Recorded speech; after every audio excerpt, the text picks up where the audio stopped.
নমস্কার। আজকে ধনতেরাসের রাশি অনুযায়ী দান আলোচনা করব।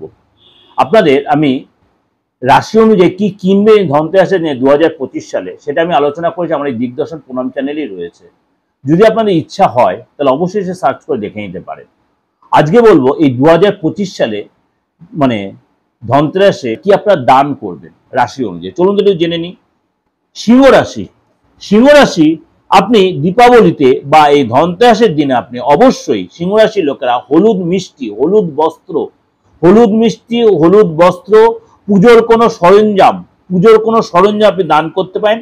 এবং এই সময় কিন্তু আপনি অবশ্যই কোনো মানুষকে তার মানে একদিনের খাবার বা একবেলা খাবারের পয়সাও দান করতে বা একবেলা বসে আপনি খাওয়াতে পারেন, সে যেটা খেতে চায়। কিন্তু মনে কোনো উদ্দেশ্য নিয়ে আপনি দান করবেন, কোনো স্বার্থ নিয়ে দান করবেন, আপনার খাওয়ানোর ইচ্ছা দিলে অবশ্যই খাওয়াতে পারেন। এবং এই দান করাতে কিন্তু আপনি অবশ্যই সাপোর্ট পায়, কিন্তু কালো জিনিস বা কালো বস্ত্র দান করবেন না।